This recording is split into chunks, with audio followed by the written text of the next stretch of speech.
Hello students, मेरा नाम पारुल है और हम लोगों ने पिछली वीडियो में पढ़ा था संज्ञा के बारे में। अब उसके बाद हम लोग पढ़ेंगे सर्वनाम के बारे में। तो संज्ञा के स्थान पर जिन शब्दों का प्रयोग किया जाता है उन्हें सर्वनाम कहते हैं।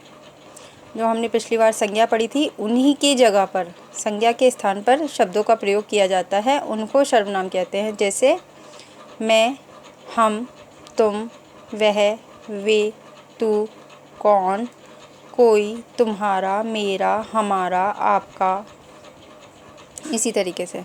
अब जैसे एग्जाम्पल में लेते हैं हम, श्वेता एक लड़की है, श्वेता पत्र लिखती है। तो इस तरीके से अगर हम लगाते रहेंगे, श्वेता एक लड़की है, श्वेता पत्र लिखती है, श्वेता खाना खाती है, श्वेता बाजार जाती है, तो ये श्वेता श्वेता नाम लेते लेते ये सही नहीं रहेगा। इसीलिए ये संज्ञा शब्द जो है हमारा श्वेता एक नाम है, इसको हम लोग चेंज करेंगे सर्वनाम में। तो श्वेता संज्ञा है, इसको हमने यहाँ पर सर्वनाम में करेंगे। क्या करेंगे? श्वेता की जगह क्या आ जाएगा? वह। श्वेता एक लड़की है, वह पत्र लिखती है, वह बाजार जाती है, वह खाना खाती है। इस तरीके से मतलब हमने संज्ञा की जगह पर सर्वनाम को ले लिया। नेक्स्ट देखते हैं, सुनीता ने राखी से कहा मैं घर जाऊंगी। तो यहाँ पर सुनीता क्या है? एक संज्ञा है, राखी भी संज्ञा है। तो अब सुनीता बोल रही है, सुनीता ने राखी से कहा, सुनीता ने राखी से कहा मैं घर जाऊंगी, तो वो अपने बारे में बता रही है। तो हमने सुनीता का संज्ञा का सर्वनाम में मैं चेंज कर दिया। सुनीता नहीं लिखा यहाँ पर, सुनीता ने राखी से कहा सुनीता घर जाएगी, ये नहीं लिखा। सुनीता ने राखी से कहा मैं घर जाऊंगी, तो इसका संज्ञा का हमने सर्वनाम में चेंज कर दिया। अब यहाँ पर हमने सर्वनाम कर दिया क्योंकि मैं एक सर्वनाम है, तो इसमें ऑलरेडी चेंज है। अब हम सर्वनाम के भेद के बारे में पढ़ते हैं। सर्वनाम के 6 भेद होते हैं। सबसे फर्स्ट आता है नंबर पर पुरुषवाचक सर्वनाम।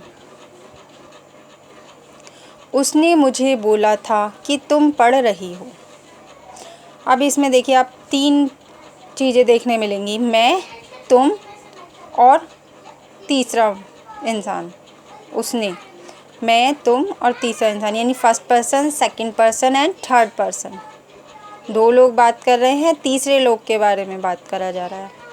इसीलिए पुरुषवाचक सर्वनाम को हम लोगों ने 3 में बांटा हुआ है। क्या? नंबर 1 है उत्तम पुरुष, फिर है मध्यम पुरुष, नेक्स्ट है अन्य पुरुष। अब उत्तम पुरुष में क्या होता है? उत्तम पुरुष स्वयं के लिए होता है, अपने के लिए। जैसे मैं, हम, मैंने, मुझे, मतलब मेरे लिए ही आएगा, स्वयं के लिए ही आएगा जो भी आएगा, तो ये फर्स्ट पर्सन में आ जाता है उत्तम पुरुष।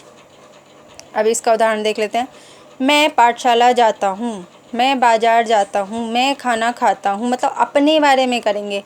या अपने से रिलेटेड हमारे साथ एक और इंसान है तो हम बोल सकते हैं हम खाना खा रहे हैं, हम बाजार जा रहे हैं, मुझे ये किताब चाहिए।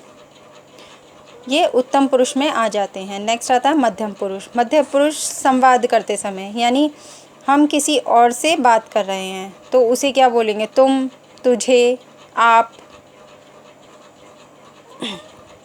अब इस तरीके से आ जाता है तुम क्या कर रहे हो। एक इंसान दूसरे इंसान से इसी तरीके से बात करता है, तुम क्या कर रहे हो, आप क्या कर रहे हो, आप कहाँ जा रहे हो। ये सेकंड पुरुष हो जाता है, मतलब मध्यम पुरुष।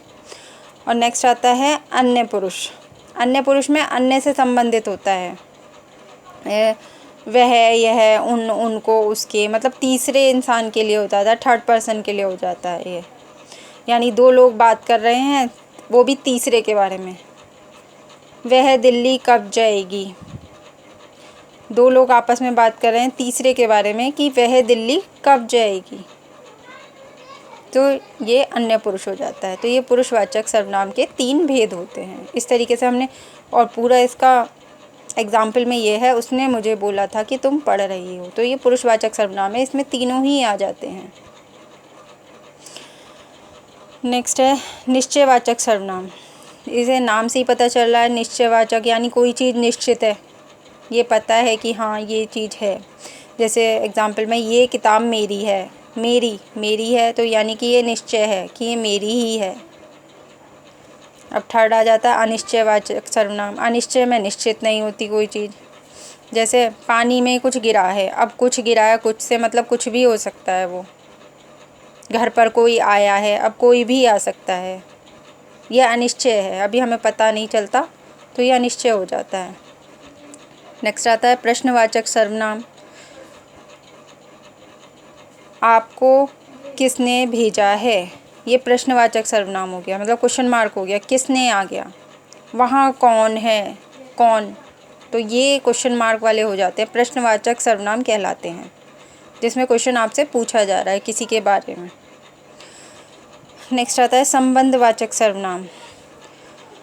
संबंध में जिसका किसी से संबंध बताया जाता है उसे संबंधवाचक सर्वनाम कह देते हैं। जैसे ये है, जहाँ जेब्रा क्रॉसिंग हो वहाँ से सड़क पार करनी चाहिए। अब जहाँ का संबंध हमारा वहाँ से हो गया, जेब्रा क्रॉसिंग से ही हो गया दोनों का संबंध। जहाँ जेब्रा क्रॉसिंग हो वहाँ से सड़क पार करनी चाहिए, तो इसमें जहाँ और वहाँ का संबंध दिखाया गया है। जहाँ, वहाँ, जो, त्यों, मतलब इस तरीके से इसमें संबंधवाचक कहलाते हैं। नेक्स्ट आता है निजवाचक सर्वनाम। मैं अपने घर की सफाई स्वयं करती हूँ। निज यानी निजी, कोई चीज़ अपनी खुद की होती है, अपने स्वयं के लिए कहा जाता है। मैं अपने घर की सफाई स्वयं करती हूँ, स्वयं ये इसमें आ गया निजवाचक। मैं अपना कार्य अपने आप करती हूँ, तो ये हमारे निजवाचक सर्वनाम हो जाते हैं। तो आपने पढ़ा सर्वनाम की परिभाषा, उसके एग्जाम्पल और उनके 6 भेद। ये आपको समझ में अच्छे से आ गए होंगे। तो धन्यवाद। मेरी वीडियो को लाइक एंड सब्सक्राइब कर दीजिएगा।